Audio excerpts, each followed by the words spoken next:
The air in the dusty farmyard was thick with the scent of apple blossoms and dry earth, a peaceful smell that felt like a cruel joke. For 12-year-old Daniel Tobias Ashworth, it was the end of the world. After a journey of 140 miles on foot, a pilgrimage that had shredded the soles of his feet to raw, weeping flesh, he could barely stand. His eyes, blurred with exhaustion and unshed tears, scanned the property until they landed on the orchard. There, beneath a tree laden with white flowers, was a small patch of freshly turned soil. A simple wooden cross, no bigger than his forearm, was pushed into the dirt. Even from a distance he could read the name carved into the wood: Abigail, his sister. The sight didn't just break his heart. It vaporized it, turning the hope that had fueled him for 6 agonizing days into a fine gray ash that settled in his lungs, making it impossible to breathe.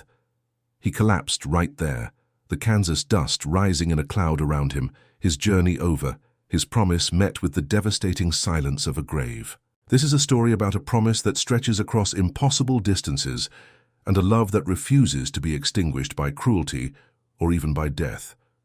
If you believe that a single act of kindness can change a life and that some bonds can never truly be broken, then I ask you to join us for this journey. Let us know in the comments where you're listening from today, and consider leaving a like to show your support. Make sure to subscribe to our channel, because I promise you, the story of what happened in that orchard is not just about an ending. It's about a beginning that will stay with you long after the final word is spoken. The heartbreak you feel now is only the first step, and the destination is worth every moment of the path we are about to walk together. But to understand why this small, quiet grave in the heart of Kansas represented not just a tragic conclusion, but also the start of a profound legacy, we must go back. We have to rewind the clock 3 months and 6 days, leaving the scent of apple blossoms behind for the coal smoke and steel clamor of a train platform in Dodge City.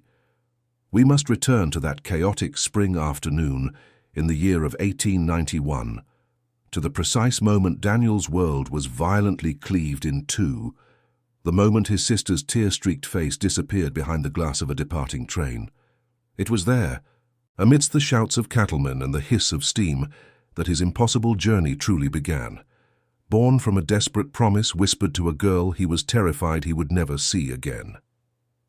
12-year-old Daniel Tobias Ashworth existed in a world defined by the narrow confines of a 6th-floor tenement room in New York City, a space that smelled perpetually of damp wool, boiled cabbage, and the faint, ever-present bitterness of coal smoke that seeped through the window frames. 3 months before the train, before the endless Kansas sky, his universe was a geography of survival, mapped out in the cracks on the plaster ceiling and the worn hollows of the floorboards. He was a boy shaped by responsibility, his shoulders already carrying a weight that had little to do with his lanky frame, and more to do with the constant low-grade hum of anxiety for his younger sister, Abigail.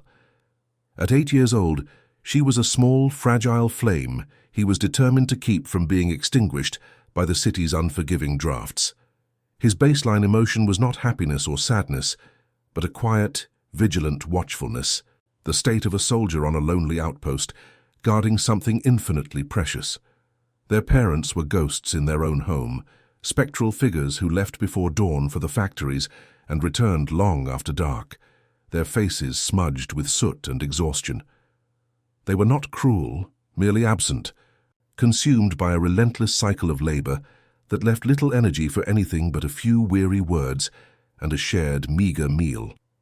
This absence created a vacuum that Daniel had learned to fill.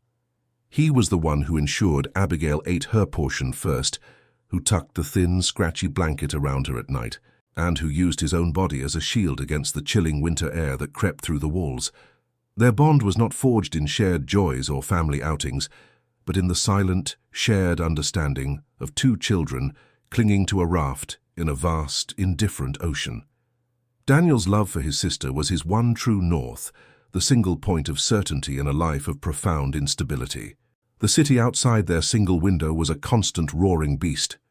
Its symphony was composed of the clang of trolley bells, the shouts of street vendors, the distant wail of a steamship horn from the harbor, and the incessant rumble of wagon wheels over cobblestones. For Abigail, these sounds were often frightening, sources of unseen monsters in the gathering dusk. But for Daniel, they were a reminder of the world he had to keep at bay. He learned to interpret the city's moods through its sounds, knowing the sharp, angry shouts that signaled a brawl in the alley below, or the hurried, frantic footsteps that meant the police were chasing someone through the crowded streets. His role was to be the filter, to stand between the harshness of that world and the innocence of his sister, translating the city's roar into something less terrifying, a story or a game that could distract her until she fell asleep. Life was measured in small, precious victories. A salvaged apple, bruised but still sweet, became a shared treasure, divided with the meticulous fairness of a king distributing his fortune. A rare afternoon when their mother returned with an extra loaf of bread felt like a banquet. These moments were islands of light in a sea of grey. Daniel's most potent weapon against the encroaching despair was his imagination. He would steal discarded newspapers and, by the flickering light of a single candle, spin tales from the headlines. A story about a ship sailing to China became an adventure where he and Abigail were stowaways on a grand vessel, searching for a land where no one was ever cold or hungry. He built castles for her out of words, fortresses of hope in the cramped, cold reality of their room, each story a whispered promise of a better world he desperately wanted to give her. Their daily routine was a ritual of survival, a testament to the resilience of childhood. Mornings began not with the sun, but with the shivering cold that seeped from the floorboards into their bones. Daniel would rise first, his breath a white puff in the dim light, and check on Abigail, ensuring the blanket hadn't slipped off her small form. He would break off a piece of stale bread for their breakfast, his own stomach a tight knot of hunger he had learned to ignore. The day was a long, slow passage of time spent within the four walls of their room, as their parents had forbidden them from playing in the dangerous streets below. They played quiet games with pebbles and string, their world shrinking to the size of a floorboard. Yet in those moments, with his sister's laughter filling the small space, Daniel could almost forget the gnawing emptiness in his belly. Abigail possessed a quiet strength that mirrored her brother's. Where he was the stoic guardian, she was the keeper of their small joys. She owned a single precious doll, its porcelain face cracked and its dress a patchwork of salvaged rags. But she treated it with the reverence of a queen. She would create elaborate lives for this doll, whispering its secrets to Daniel, and in doing so, she reminded him that even in the bleakest of circumstances, there was still room for tenderness. Her unwavering belief in the stories he told, her complete trust in his protection, was both his greatest burden and his most profound source of strength. He was not just her brother, he was her hero, her storyteller, her shield, and he knew, with a certainty that settled deep in his marrow, that he would do anything to keep from failing her. The tenement itself was a living, breathing entity, and it was unwell. Its timbers groaned under the weight of too many lives. Its hallways smelled of decay and unwashed bodies, and its walls were thin as paper, carrying the sounds of a dozen other families living lives as desperate as their own. Daniel often lay awake at night, listening to the symphony of their shared existence. A baby crying in the apartment below, a violent argument erupting from across the hall, the sound of a man coughing, a deep, rattling cough that never seemed to end. He was acutely aware of their fragility, of how easily their small world could be shattered. This wasn't a home, it was a temporary shelter, a place where families clung to the edge, praying the wind wouldn't blow too hard and send them tumbling into the abyss. One of their few shared possessions was a small, tattered book of fairy tales, a gift from their mother from a time before the factory had stolen the light from her eyes. The pages were soft and worn thin from countless readings. The illustrations faded to pale ghosts of their former vibrancy. This book was their most sacred object. On the coldest nights, when the wind howled and the building seemed to sigh around them, Daniel would read to Abigail from its pages. He would use different voices for the brave knights and the cunning witches, his voice a low, soothing murmur that fought back the darkness. The stories were always about escape, about children lost in dark woods who find their way to a cottage made of candy, or a princess locked in a tower who is rescued by a determined prince. They were tales of hope, and Daniel clung to them as fiercely as his sister did. A palpable fear, Unspoken but always present, was the threat of fire. In a building made of old, dry wood, crowded with families using coal stoves for heat and candles for light, disaster was a constant, lurking shadow. A few months prior, a fire had broken out on the second floor, and the entire building had filled with the acrid smell of smoke and the sounds of panicked shouting. They had been lucky that time. The fire was small and quickly extinguished, but the memory lingered. Daniel would sometimes find himself sniffing the air, his body tensing at any unusual scent. He began to plan, in the quiet, methodical way of a boy forced to think like a man, what he would do if it happened again. He knew which floorboard creaked the least, and he mentally mapped the path to the fire escape, his primary objective always the same: get Abigail out. He had a recurring dream, or perhaps it was a waking nightmare. In it, he was running through an endless dark hallway, his sister's hand clutched tightly in his own. The air grew thick with smoke, and her grip would begin to slip. He would tighten his hold, his knuckles white, his entire being focused on the single desperate task of not letting go. He always woke up just as he felt her fingers sliding from his heart pounding against his ribs, and a cold sweat slicking his skin.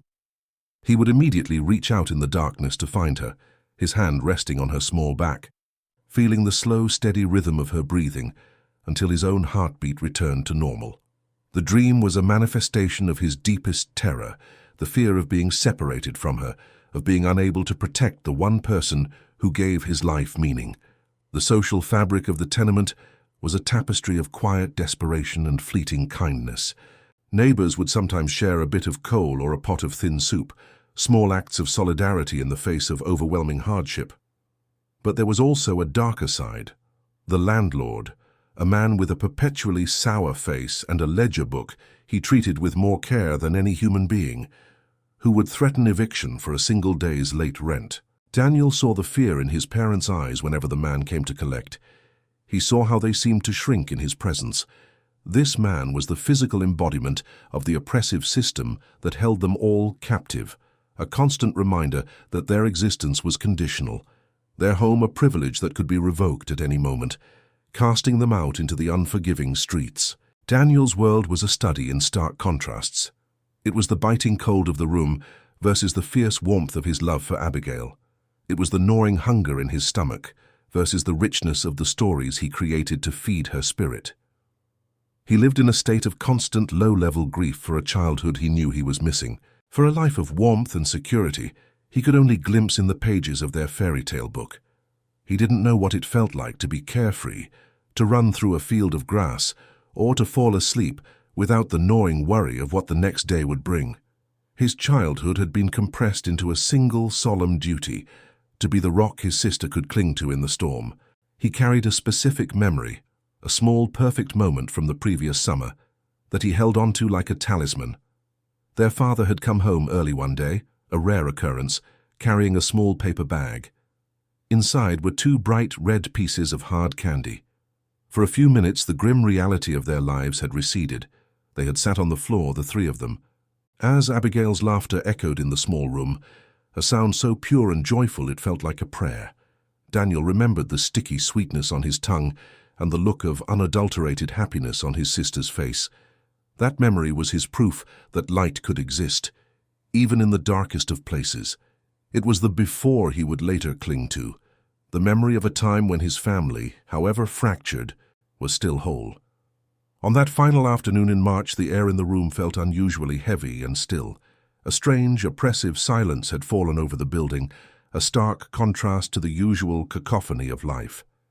Daniel was trying to mend a tear in Abigail's dress with a clumsy needle and thread, his brow furrowed in concentration. She was humming softly to her doll, a simple, meandering tune. Outside, the sky was the color of slate, threatening a late spring snow. There was nothing to suggest that their world was about to be consumed by fire, nothing to indicate that in a few short hours they would be orphans, their lives irrevocably shattered. There was only the quiet intimacy of a brother and sister, finding refuge in each other, unaware that the creaking floorboards and the ever-present smell of coal smoke were about to become the prelude to their greatest tragedy. The transition from the tenement's ashes to the vast, merciless expanse of the Kansas plains was a journey into a different kind of hell. For 3 months, Daniel's life became a brutal rhythm dictated by the rising sun and the whims of Horace Kellerman, a man whose heart seemed to be carved from the same hard, unforgiving rock as the land he ruled. The ranch was a sprawling prison without walls, where the endless sky felt more like a lid on a coffin than a symbol of freedom. Daniel's days were spent in grueling labor, his body shrinking from malnourishment, while his hands and back grew hard with calluses. The memory of Abigail's face, once a sharp, painful image, had begun to blur at the edges, worn down by exhaustion and despair. The constant gnawing worry for her had settled into a dull, permanent ache in his chest, a ghost limb he could always feel but never touch. Horace Kellerman's cruelty was methodical and deliberate. He saw the boy not as a child, but as a piece of livestock, something to be worked until it broke. The beatings were not born of anger, but of cold, calculated control, administered for infractions as minor as spilling a bucket of water or not working fast enough. Every night, Daniel was locked in the barn, the heavy wooden bar sliding into place, a sound that sealed his world into darkness. The first thing Kellerman had done upon their arrival was confiscate his boots, a simple act that was devastatingly effective. Without them, Daniel was tethered to the ranch, his world reduced to the distance he could walk on the sharp, sun-baked earth before the pain became unbearable. It was a constant physical reminder of his captivity, a strategic cruelty designed to extinguish any spark of defiance before it could ignite. His promise to Abigail had become a silent, desperate prayer whispered into the dusty darkness of the barn each night. It felt less like a plan and more like a fairy tale he told himself to survive, a fragile shield against the crushing hopelessness of his reality. He had no information, no map, and no idea where the train had taken her. She could be in the next county or 1,000 miles away. A ghost lost to the vastness of the American West. The lack of knowledge was a unique form of torture, leaving his imagination to fill the void with terrifying possibilities. He pictured her alone, frightened, believing he had abandoned her. This thought was a torment worse than any of Kellerman's beatings, a wound that festered deep within his soul. The turning point arrived on a Tuesday afternoon in late June, under a sky the color of bleached bone. The air was thick with heat and the smell of dry grass, and the world seemed to shimmer in the oppressive sunlight. Daniel was mending a fence at the far edge of the property, his fingers clumsy and raw from wrestling with the sharp wire. It was monotonous, painful work, and he had retreated into the numb, mechanical state that allowed him to endure the days. He was so focused on the task, on the simple rhythm of stretching and tying, that he barely registered the sound of approaching horses until they were nearly upon him. 2 drovers, their faces caked in dust and their clothes stained with the grime of a long journey, had stopped to water their horses at a nearby trough, their presence a rare intrusion into Daniel's isolated world. He kept his head down, his body tensing, trying to make himself as small and unnoticeable as possible. Strangers were a variable he couldn't control, and any unexpected event often ended with him paying a price. He could hear their low voices, the words indistinct at first, muffled by the sound of the horses drinking greedily. They spoke of cattle prices and the lack of rain, their conversation the mundane litany of men who lived their lives on the trail. Daniel focused on a stubborn knot in the wire, feigning an absorption in his work that he did not feel, his entire being on high alert. He just wanted them to finish their business and leave, to let the oppressive, predictable silence of the ranch return. He had learned that invisibility was his only form of safety in this harsh, unforgiving place. Then, a single phrase cut through the afternoon haze and struck him with the force of a physical blow. One of the men, a grizzled character with a tired voice, mentioned the last Orphan train that had passed through the territory. Daniel's hands froze, the wire slipping from his grasp. He remained perfectly still, his head bowed, but his attention was now laser-focused on their conversation. Every nerve in his body strained to catch their words, his heart beginning a slow, heavy drum beat against his ribs. It was the first time in 97 days that he had heard any mention of the system that had stolen his sister, the first crack of light in a seemingly endless cavern of darkness. The world around him seemed to fade, the buzzing of insects and the heat of the sun dissolving until only their voices remained. The man continued, complaining about how the program brought nothing but trouble. But then his partner chimed in with a different story. He spoke of a kind Methodist family he knew, the Whitmores, who lived up north near a place called Cottonwood Falls. He said they had taken in a little girl from that last train, a small, sickly thing who had arrived with a terrible cough. Daniel's breath caught in his throat, a painful, ragged gasp he struggled to suppress. And then the man said the name, a simple, casual utterance that shattered Daniel's world and rebuilt it in the space of a single heartbeat. He said the family called the little girl Abby. The name, her name, hung in the hot, still air, and for a moment Daniel felt the ground shift beneath his bare feet. It was a miracle, a word dropped from the sky. In that instant, the abstract, formless threat that had haunted his every waking moment solidified into a clear and terrifying reality. The true danger wasn't Kellerman's cruelty or the constant hunger. It was time. It was the slow, steady erosion of his sister's faith in him. The drover had described her as sickly, a detail that sent a fresh wave of panic through him. Every day he remained a prisoner on this ranch was another day she might be suffering, another day she might be feeling utterly alone, another 24 hours for her to believe that her brother, her protector, had forgotten his promise. The vague sorrow of their separation was replaced by a sharp, urgent terror. He now had a destination, a name on a map he didn't possess. The distance, which the man had casually estimated as about a week's walk, was no longer an impossible void, but a measurable challenge. The drovers finished their conversation, mounted their horses, and rode away, completely unaware that their idle chatter had just ignited a revolution in the heart of the silent, ragged boy mending the fence. Daniel watched them disappear over the horizon, their forms shrinking until they were swallowed by the vastness of the prairie. He stood there for a long time, the fence forgotten, the afternoon sun beating down on his head. The fear was still there, a cold knot in his stomach, but it was now joined by something else, something fierce and powerful. It was resolve. He was no longer just a victim enduring his fate. He was a brother with a mission. The threat was no longer separation. It was failure. And failure was not an option. He returned to his work, his movements now precise and deliberate. His mind, however, was no longer on the wire. It was racing, calculating, planning. He was seeing the ranch not as his prison, but as the first obstacle to overcome. He noted the position of the sun, the length of the shadows, the distant barking of the dogs near the main house. The world, which had been a grey landscape of suffering, was suddenly filled with details, with potential tools and escape routes. The conversation he had overheard was more than just information. It was a key. It had unlocked the cage of his despair and transformed him. The boy who had been slowly dying inside was gone, and in his place was someone with a singular, unshakable purpose: to walk north.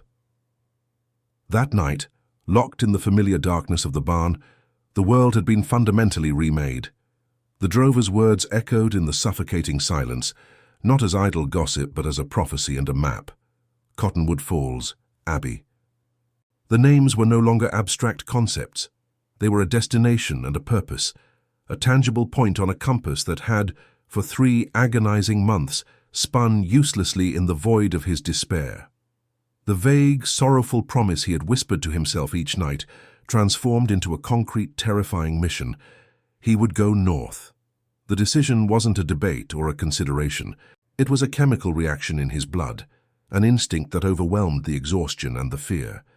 The question was no longer if he would leave, but how he would survive the first 100 yards. He lay in the straw, his heart a frantic drum against his ribs, and for the first time since the fire, he felt the sharp, painful, and undeniably potent sting of hope.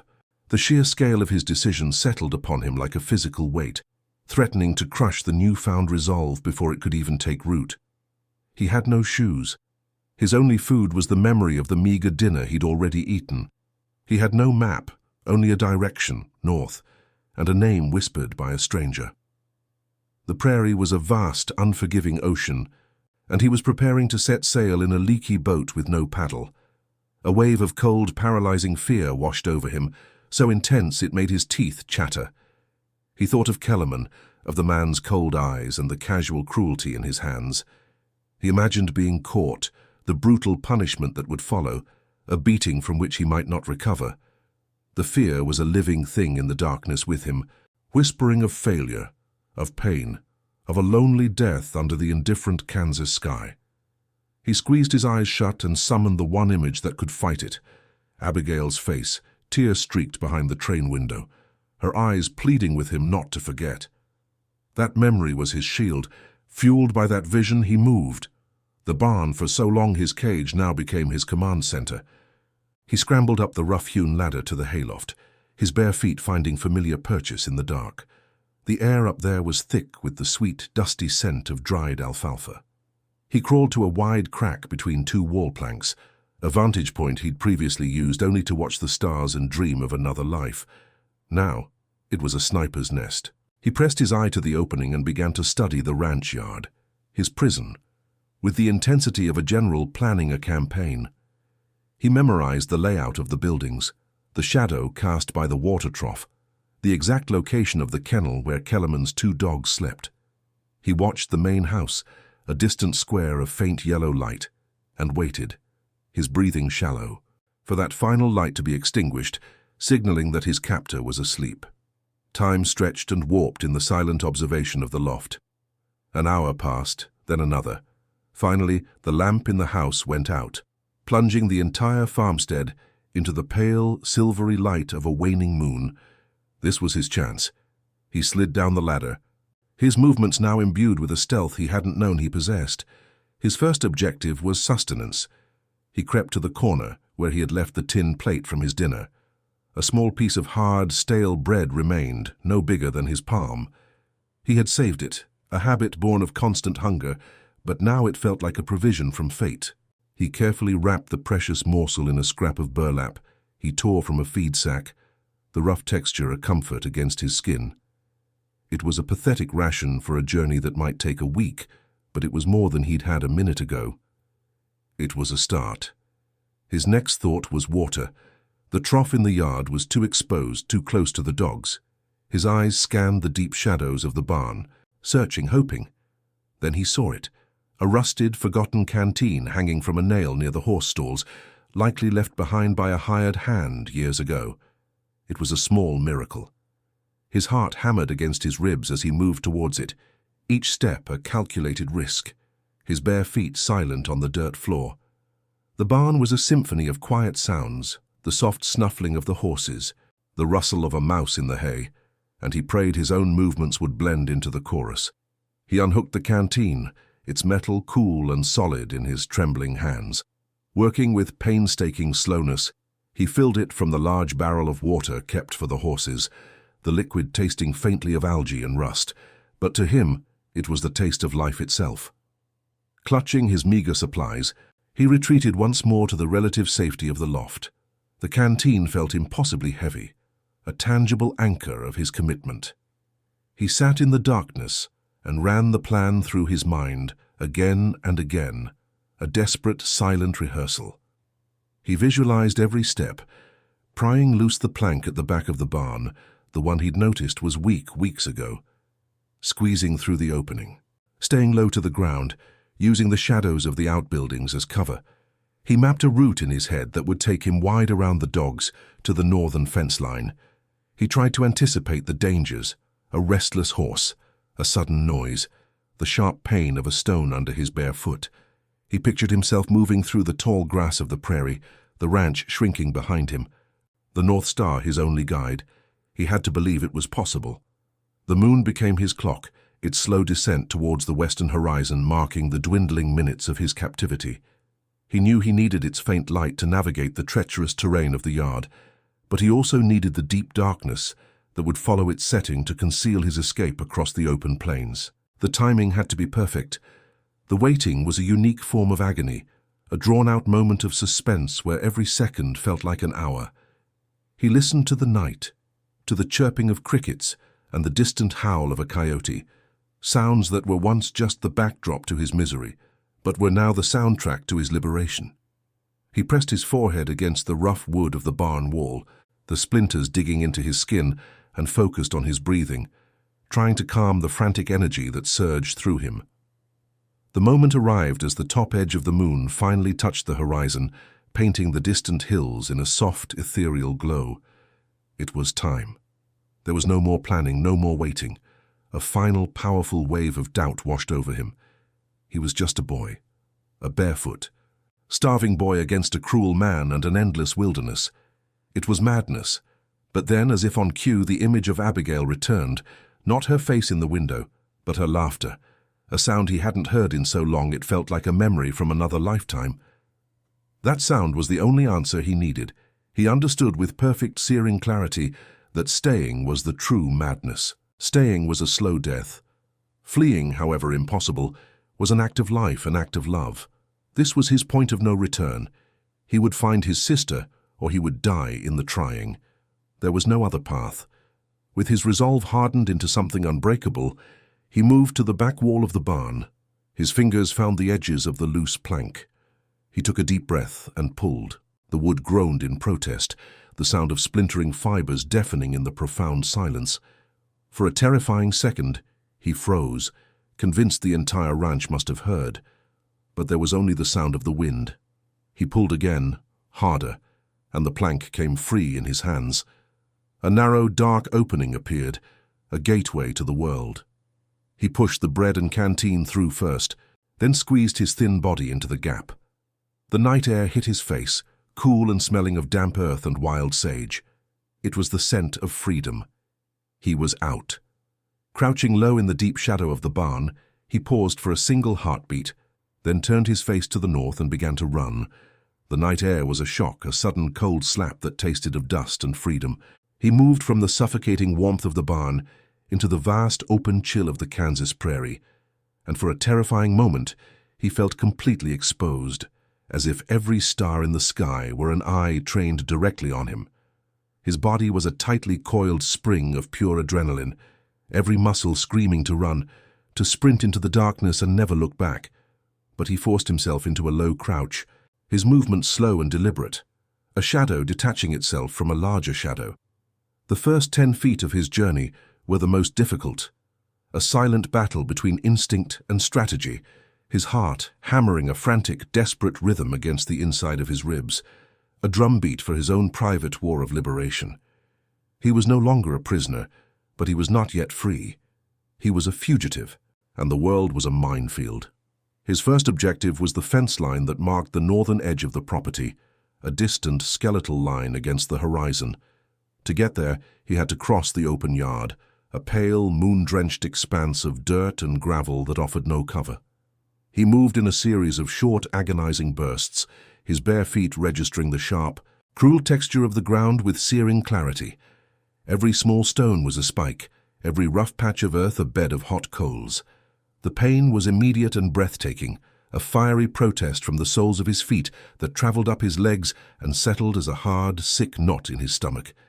He bit down on the inside of his cheek, welcoming the sharp, coppery taste of blood as a distraction from the torment below. This was the price of his confiscated boots, a toll Kellerman was extracting with every single step Daniel took away from him. He reached the relative safety of the large water trough, its long shadow providing a precious sliver of concealment. He pressed his back against the cold, damp wood, his chest heaving as he fought to control his ragged breathing, each gasp sounding like a roar in the profound silence of the night. He risked a glance toward the kennel, a dark shape near the porch of the main house. He could just make out the forms of Kellerman's 2 dogs, a pair of dark, unmoving lumps. They were asleep. The knowledge did little to calm the frantic pounding in his chest. He knew their sleep was light, their ears attuned to the slightest unfamiliar sound. He was an intruder in their world, a foreign scent on the wind, and if they woke, it would all be over.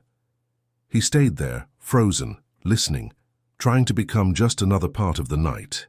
Slowly, carefully, he began to move again, inching his way along the length of the trough. But his focus was so intent on the dogs, on the silent house, that he grew careless for a fraction of a second. The metal canteen, clutched tightly in his hand, scraped against a rusted iron band, circling the wooden trough. The sound was soft, a metallic rasp, but in the dead quiet of the ranch yard it seemed as loud as a gunshot. He froze instantly, his blood turning to ice in his veins. Every muscle in his body locked, and a wave of pure paralyzing terror washed over him. He was certain he had failed. He pictured the dogs leaping to their feet, their barks shattering the night. He pictured a lamp flaring to life in the house, the heavy sound of Kellerman's boots on the porch. He squeezed his eyes shut and waited for the end. Seconds stretched into an eternity. He held his breath until his lungs burned, his ears straining for any sign of discovery. He heard the wind whispering through the dry grass. He heard the distant, lonely cry of a coyote. Then, from the kennel, he heard a low whine, the sound of a dog stirring in its sleep, followed by the soft thump of a tail against the wooden floor. His heart stopped, but the barking never came. The dog settled, and the silence returned, deeper and more absolute than before. A wave of light-headed, nauseating relief washed over him, so intense it almost buckled his knees. He had been given a reprieve, a moment of pure, unearned luck. He understood then that his survival depended not just on his own caution, but on the whims of chance, a terrifying and humbling realization. He could not afford another mistake. The rest of the yard stretched before him, 100 feet of open, unforgiving ground. There was no more cover, no more shadows to hide in. Crossing it felt like stepping onto a brightly lit stage, his small, ragged form the only actor. He forced his legs to move, one painful, deliberate step at a time. His eyes were fixed on the northern fence line, a tangible goal in the overwhelming emptiness. The main house loomed to his right, a silent, sleeping monolith. He could feel its presence, could almost imagine Kellerman inside, his cruel dreams undisturbed. The thought sent a fresh jolt of fear through him, but it also fueled his determination. Every step he took was a victory, a small act of rebellion against the man who had tried to break him. He was walking away, and the simple act of putting one foot in front of the other was the most powerful statement he could make. The pain in his feet escalated from a sharp, intermittent agony to a constant, grinding torment. The initial cuts and bruises had become a network of raw, weeping sores. With every step he could feel the gravel and dirt grinding into the open flesh, a sensation that made him want to scream. He was leaving a trail, a faint, almost invisible trace of blood on the pale Kansas dirt. He tried to focus on something else, on anything else. He focused on the memory of Abigail's face, on the sound of her laughter, on the desperate promise he had made. Her image became a shield, a barrier between his consciousness and the overwhelming physical pain. He was walking for her, and that knowledge transformed the agony into a necessary sacrifice, a price he was willing to pay. He finally reached the fence, his hands touching the rough, weathered wood of a post with a sense of profound relief. But the relief was short-lived. The fence was barbed wire, 5 strands stretched taut and menacing, glinting faintly in the weak moonlight. It was taller than he had realized, too high to climb without shredding his hands and what was left of his thin shirt. A cold knot of panic began to form in his stomach. He had been so focused on escaping the barn and crossing the yard that he hadn't considered this final, formidable barrier. For a moment his resolve wavered. He was trapped, caught between the sleeping dogs behind him and the sharp, unyielding wire in front of him. Despair, cold and familiar, threatened to pull him under. He refused to surrender. He turned and began to move along the fence line, his hands brushing against the lowest strand of wire, searching for any sign of weakness, for any flaw in his prison wall. He walked for what felt like an eternity, the sharp barbs tearing at his fingertips. Then he found it. In a low-lying area where seasonal rains had eroded the earth, a shallow ditch had formed beneath the fence. The lowest strand of wire was stretched across it, leaving a gap of perhaps 1.5 feet. It was not a gate, but it was an opening. It was a chance. Hope, fierce and sharp, surged through him, pushing back the encroaching despair. He dropped to his knees, the sharp stones digging into his already battered skin, and knew this was his only way out. Getting down on his stomach, he felt the cold, damp earth against his cheek. The ground smelled of soil and wild sage, a primal scent that was both alien and comforting. He pushed the canteen and his small parcel of bread under the wire first, watching them slide into the tall grass on the other side. Then he began to inch his own body forward into the narrow gap. The space was tight, and the rough ground scraped his chest and stomach. He moved with agonizing slowness, his breath held tight in his chest. A barb on the wire above him snagged the back of his shirt, the sound of the fabric tearing a soft, ripping noise in the quiet. He froze, listening, then carefully wiggled free, the sharp metal point leaving a long, stinging scratch across his back. He was through. He was on the other side. He scrambled to his feet, emerging into the tall prairie grass that swayed gently in the night breeze. The grass felt like silk against his tortured feet, a blessedly soft carpet after the brutal terrain of the ranch yard. He stood there for a moment, his body trembling with a mixture of exhaustion, pain, and exhilaration. He turned and looked back one last time. The ranch was a collection of dark, silent shapes under the vast, starry sky. It looked small and insignificant from this distance. It was no longer his prison. It was just a place, a bad memory he was now leaving behind. The physical and emotional chains that had bound him to that place for 3 agonizing months had finally been broken. He turned his face to the north. The prairies stretched before him, an endless, rolling sea of darkness under a brilliant canopy of stars. The North Star, the one his father had taught him to find, burned with a steady, unwavering light, a single point of certainty in the vast, intimidating wilderness.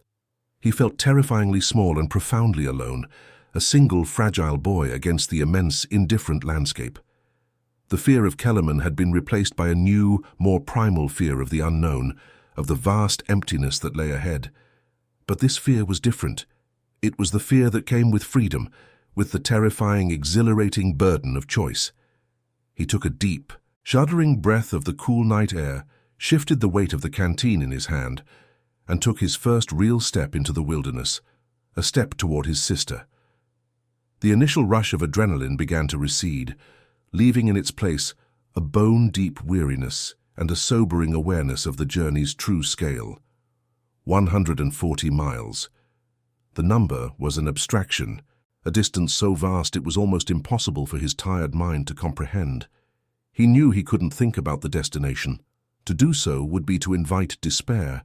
He could only focus on the immediate task, putting one foot in front of the other. He had to survive the night and then the day that followed and the night after that. He found a slow, painful, shuffling rhythm, a gait that minimized the agony in his feet as much as possible. The sloshing of the water in his canteen was a small, comforting sound, a reminder that he was not entirely without resources. He was alone, he was injured, but he was moving. And for now, that was enough. After 6 days that felt like 6 lifetimes, the world began to change. The endless, monotonous prairie finally gave way to gentle rolling hills and small clusters of cottonwood trees lining the banks of a shallow creek.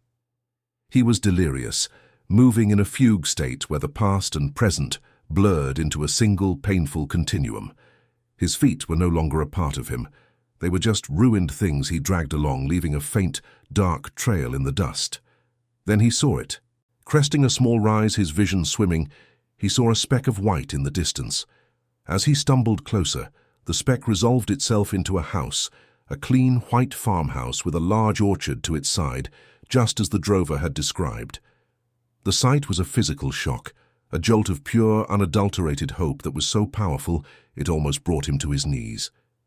It was real. It wasn't a fever dream. He was here. That single thought propelled him forward, giving a final, desperate surge of strength to his ravaged body. He stumbled into the farmyard, the world tilting on a precarious axis. The air was thick with the scent of apple blossoms and dry, clean earth, a peaceful smell that felt like a cruel joke in the face of his own agony. His body, which had been running on the fumes of sheer will for the past 24 hours, finally gave out. His legs buckled, and he fell hard into the dust, the impact a dull, distant thud. For several long moments, he simply lay there, his cheek pressed against the warm ground, unable to move, unable to think. The silence of the place was overwhelming. It wasn't the menacing silence of Kellerman's ranch, or the empty silence of the prairie. It was a peaceful, settled quiet, the sound of a place that was cared for, a place that was a home. A frantic, desperate hope began to bubble up inside him, a dangerous and beautiful thing. He tried to call out her name, the one word that had been the singular focus of his entire existence for 3 months. But his throat was a dry, cracked riverbed, and all that emerged was a pathetic, rasping croak, a sound more animal than human. He pushed himself up onto his hands and knees, his body screaming in protest. Every muscle, every joint, every raw nerve ending was a point of exquisite pain. He was a creature of pure suffering, but his eyes were fixed on the house. He began to crawl, dragging his useless legs behind him, his progress marked by a slow, agonizing trail in the dust. He had to reach the porch. He had to find someone. He had to know. The world had shrunk to this single, desperate task, this final, excruciating effort to close the distance between himself and his sister. His eyes, blurred with exhaustion and unshed tears, scanned the property, drinking in the details of the place he had imagined for so many sleepless nights. He saw the neatly stacked firewood, the clean panes of glass in the windows, the vibrant green of a well-tended vegetable garden. It was a place of order, of life, of peace. It was everything the tenement and the ranch were not. It was a haven. The hope inside him swelled, so large and powerful it felt like it might burst from his chest. He allowed himself to imagine it just for a second. Abigail, running out of that white house, her face breaking into a smile when she saw him. The vision was so vivid, so desperately wanted, that it felt more real than the pain that was consuming him. He was so close. Then his gaze drifted to the orchard. The apple trees were in full glorious bloom, a canopy of white flowers against the brilliant blue of the Kansas sky. It was the most beautiful thing he had ever seen. But his attention was snagged by something at the edge of the orchard, something that didn't fit the idyllic picture. Beneath a tree laden with blossoms, there was a small patch of freshly turned soil. It was neat and rectangular, the earth a darker, richer color than the surrounding ground. A cold, heavy dread began to uncoil in the pit of his stomach, a feeling far worse than the physical torment he had endured. His mind recoiled from the implication, trying to find another explanation, any other explanation for what he was seeing. A simple wooden cross, no bigger than his forearm, was pushed into the center of the dark earth. It was stark and unadorned, yet it was clear it had been made with care. Even from a distance, through the shimmering heat and the haze of his own failing vision, he could see that something had been carved into the wood. He stopped crawling, his body frozen. The beautiful, treacherous hope that had surged through him only moments before now curdled into a thick, suffocating poison. He knew, with a certainty that was absolute and soul-destroying, what he was looking at. The world stopped. The buzzing of insects, the whisper of the wind, the frantic beating of his own heart. It all went silent. There was only that small patch of earth and the terrible, silent statement it was making. He had to be sure. The need to know, to see the final, irrefutable proof, was a primal urge that overrode everything else.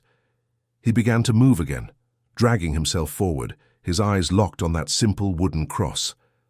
The journey of the last few yards was the longest and most difficult of his entire life.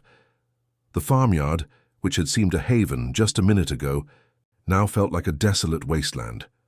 The scent of the apple blossoms, once so sweet and full of life, now seemed cloying and funereal. He was moving toward the end of his world, and he was doing it on his hands and knees, a pilgrim crawling toward a devastating, unholy relic. He could feel his sanity fraying, the thin thread of his resolve about to snap. He reached the edge of the turned soil and collapsed, his arms outstretched. His trembling fingers hovered over the letters carved into the cross, not daring to make contact, as if touching them would make the nightmare irrevocably real. He forced his eyes to focus, to read the name, Abigail, her name, the name that had been his compass, his prayer, his reason to endure the unendurable. Seeing it there, etched into a piece of wood planted in the ground, did not just break his heart, it vaporized it, turning every memory, every promise, every agonizing step of his journey into a fine gray ash that settled in his lungs, making it impossible to breathe. The world dissolved into a meaningless blur of white blossoms and blue sky. And this is the moment where our story began. This is the quiet farmyard where we first met Daniel Tobias Ashworth. This was the end of his 140-mile pilgrimage, a journey fueled by a love so powerful it had defied starvation, cruelty, and the vast, indifferent wilderness of the prairie. The hope that had been a defiant, raging fire inside him, that had burned through the cold and the pain and the fear, was finally and utterly extinguished by the devastating silence of a grave. He collapsed right there, his face buried in the Kansas dust that now covered his sister, his journey over, his promise met with the most final and heartbreaking of answers. Just then a sound cut through his all-consuming grief, the soft creak of a screen door opening on the porch of the white farmhouse. A woman stepped out, her face framed by graying hair, her eyes filled with a deep, weary kindness. She saw the ragged, broken boy weeping uncontrollably over the small, fresh grave, and her expression shifted from startled surprise to a look of profound, knowing sorrow. She didn't rush forward or call out. She simply stood there, a silent witness, as if she had been half expecting this very moment, as if she understood that the boy who had just arrived was not a stranger, but the other half of a story that had ended far too soon. He did not remember being moved. The world had dissolved into a grey, soundless void after he read his sister's name, and he had simply ceased to exist within it. His next sensation was of being lifted, a surprising strength cradling his wasted frame. He was carried from the harsh sunlight of the yard into the cool, dim interior of the house. The air inside was a different world, smelling of baked bread, dried lavender, and wood smoke, a trinity of scents so fundamentally comforting it felt like a violation of his grief. He was laid gently on a soft surface, a cot in a small, quiet room, and a man's voice, low and steady, murmured something he couldn't understand. This was Thomas Whitmore, a man whose face was etched with the lines of hard work and a quiet, profound decency. Daniel registered his presence not as a threat, but as a force of calm in the swirling chaos of his shattered mind. The woman, Martha, came to him a short time later. She didn't press him with questions or offer empty platitudes. She simply sat in a wooden chair beside the cot, her hands folded in her lap, her presence a quiet, patient vigil. She brought a glass of cool water, holding it to his lips, and he drank without thinking, the liquid a shock of life against his parched throat. He was catatonic, a hollowed-out shell of a boy, his eyes fixed on a patch of light on the far wall. He was aware of her kindness in a distant, detached way, like watching a scene from a play. He had completed his journey only to find it was meaningless, and his mind had erected a wall between himself and the unbearable reality. He was a traveler who had reached the end of the world, only to find nothing there but an abyss. After what felt like an eternity of silence, Martha began to speak, her voice soft and even, narrating the story he had come so far to find. She told him of the day the Orphan train had stopped, of the small, pale girl with a deep, rattling cough who had stepped onto the platform. She spoke of Abigail's quiet bravery, of her fierce, unwavering insistence that her brother, Daniel, would be coming for her. The Whitmores had taken her in not as a laborer, but as a daughter they had prayed for, their own 2 children having grown and moved away. They had seen the sickness in her, but they had also seen the unshakable spirit, the fierce loyalty that burned in her eyes. She described how they had brought her to this house, to this very room, and had spent every waking moment trying to nurse her back to health, fighting a fever that had already taken too deep a root. She painted a picture of Abigail's final 3 weeks, not as a period of suffering, but as a time of quiet peace. She described how Abigail would sit by the window, watching the northern road, never doubting for a single moment that he would appear on the horizon. She spoke of the girl's fascination with the apple orchard, how she loved the way the sunlight filtered through the leaves, and how she had made Martha promise that if she couldn't get better, she could be laid to rest there, under the prettiest tree. Martha's voice broke slightly as she recounted this, the memory still fresh and painful. Daniel listened, the words seeping slowly through the thick fog of his grief, each detail a small agonizing pinprick of light in his immense darkness. He began to understand that his sister had not been alone or afraid in her final days. The Whitmores had done everything they could. They had summoned the doctor from town, they had fed her warm broth and sweet milk, and they had read to her from the Bible each night. Thomas had carved her a small wooden bird, which she kept clutched in her hand until the very end. They had loved her. The simple, undeniable truth of it was a seismic shock to Daniel's system. In a world that had shown him nothing but cruelty and indifference since the fire, a world where children were treated as commodities, these strangers had offered his sister unconditional love. They had given her the home, the safety, and the tenderness that he had been so desperately trying to reach. The knowledge was both a comfort and a fresh source of unbearable pain. Martha then rose from her chair and went to a small wooden chest in the corner of the room. From it, she retrieved a single piece of paper, folded into a neat, small square, the edges softened with handling. She returned to his bedside and held it out to him. Her eyes were filled with a sorrow that mirrored his own. She explained that a few days before the end, when Abigail knew her time was short, she had dictated a letter. She had made Martha write down her exact words, her voice a weak but determined whisper. The letter, she had insisted, was for Daniel, because he was coming. She knew he was coming. Martha placed the folded paper into his trembling hand. It felt impossibly heavy, the weight of his sister's final thoughts, a last message sent across the veil of death. His fingers fumbled with the paper, his movements clumsy and uncoordinated. Unfolding it felt like a sacred act, a desecration of something holy. The paper was cheap and thin, and the handwriting was a woman's neat, careful script. But the words on the page were his sister's. They were addressed simply, "To Daniel." He began to read, his eyes struggling to focus through a fresh wave of tears that now blurred his vision. The letter was short, written in the simple, direct language of a child. She told him not to be sad. She wrote about Martha's kindness, about the taste of sweet milk and about the beautiful apple tree outside her window. She described the little wooden bird Mr. Thomas had made for her. Each word was a testament to the peace she had found in this place. She wrote of her unwavering faith in him. She said that every day she had watched the road, and that even when her body grew tired, her heart knew he was walking toward her. She told him that she wasn't scared, because she knew that the love they shared was bigger than the distance between them, bigger even than sickness. She had felt his presence, she wrote, as surely as if he were holding her hand. The words were not an accusation or a lament. They were a declaration of absolute, unconditional faith. He had been her hero, her protector, until the very end. She had never for a single moment believed he had abandoned her, had never lost hope in the promise he had made. Then he reached the final lines, the words that would forever alter the landscape of his soul.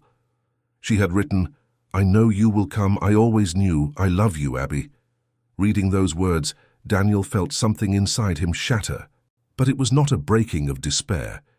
It was the breaking of a dam, releasing a flood of emotion so powerful it threatened to drown him.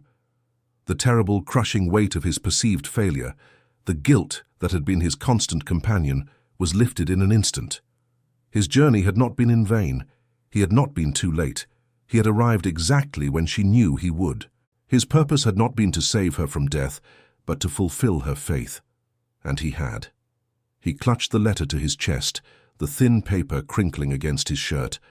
A sound escaped his throat, a raw, ragged sob that was part grief, part relief, and part a gratitude so profound it had no name. He wept. He wept for the sister he had lost, for the parents he barely remembered, for the brutalized, terrified boy who had walked across 140 miles of hell. But these were not the silent, hopeless tears he had shed at the grave. This was a cleansing, a catharsis, a torrent of emotion that washed away the bitterness and left behind a strange, aching peace. He had not failed her. In the only way that truly mattered, he had made it home. The letter was a key, unlocking a new understanding of his entire ordeal. His 6-day walk was not a tragic pilgrimage that ended in failure, but a testament to a bond that death itself could not sever. The grave under the apple tree was no longer a monument to his loss, but a symbol of the love and peace his sister had found. It was the destination he had been seeking all along, though he hadn't known it. It was a place of rest, not just for her but for him. The kindness of the Whitmores, the words of the letter, the quiet dignity of her final resting place, this was the true refuge. It was the proof that he had not been alone in his love for her, that in her final moments she had been protected and cherished by others. He finally understood. The promise was not about a physical reunion. It was about memory, about faith, about a love that refused to be extinguished by fire or distance or cruelty. He had carried his love for her across the plains, a single flickering candle in a vast, dark wilderness. And here, in this quiet room, he had found that she had been carrying her love for him just as fiercely. Their promises had met, not in a happy embrace, but in a shared, unspoken understanding that transcended the boundaries of life and death. He had found her, he had kept his promise, and in doing so, he had found the first tentative seeds of his own salvation. He must have fallen asleep then, an exhausted, dreamless slumber brought on by the complete depletion of his physical and emotional reserves. When he awoke, the light in the room had softened, casting long shadows across the floor. The letter was still clutched in his hand, a permanent part of him now. For the first time in 3 months, the frantic, gnawing anxiety that had been his constant companion was gone. In its place was a vast, quiet sorrow, but it was a clean sorrow, a grief he could carry. He was no longer running from a nightmare. He was standing in the quiet aftermath, and he knew with a certainty that settled deep in his bones that he would survive. The story of Horace Kellerman's cruelty did not end in the silence of the prairie.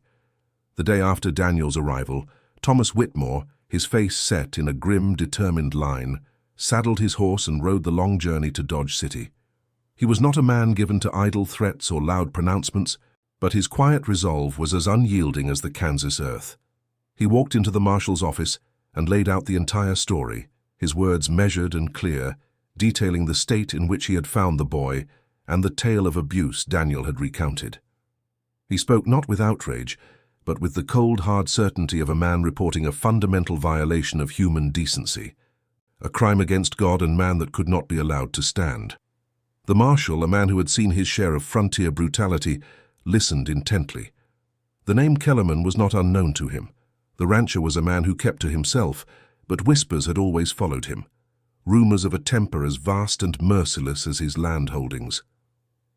Thomas Whitmore's testimony was the first concrete accusation, and it was enough. An investigation was launched, and what it uncovered was a history of darkness far worse than Daniel had ever imagined.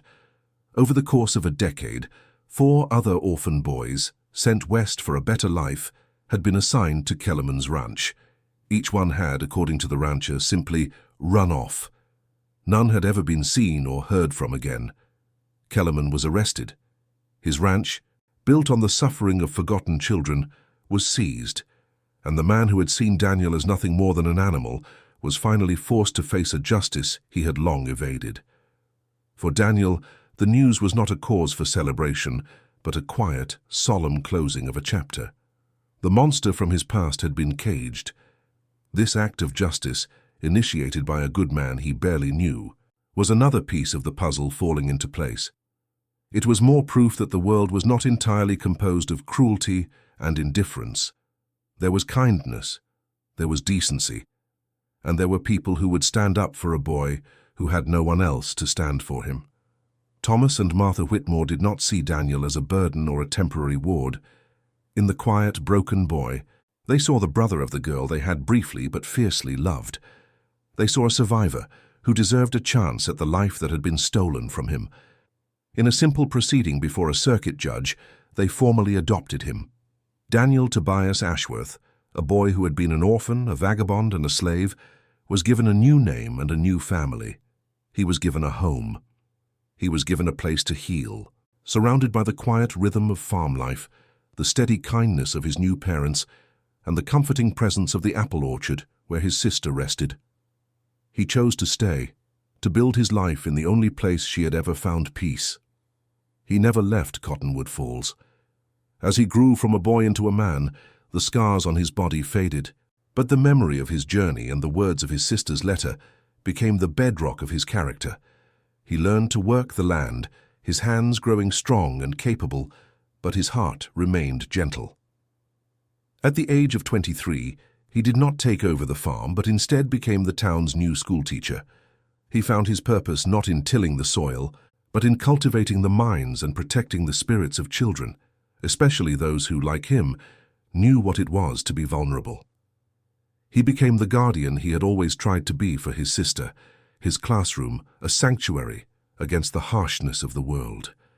He married a woman from town and built a small house not far from the Whitmore farmstead. They had 4 children of their own, and he named his eldest daughter Abigail. He raised his children with a deep, unwavering tenderness, ensuring they never for a moment doubted they were loved and safe. Every spring, when the apple trees in the old orchard burst into a riot of white blossoms, he would take them to the small weathered wooden cross that still stood beneath the largest tree. He would sit with them in the soft grass and tell them the story of a long walk, of a promise between a brother and a sister. He would tell them that a promise is never truly broken, not even by death, because finding the person you love, even if only in memory, is worth every single step of the journey.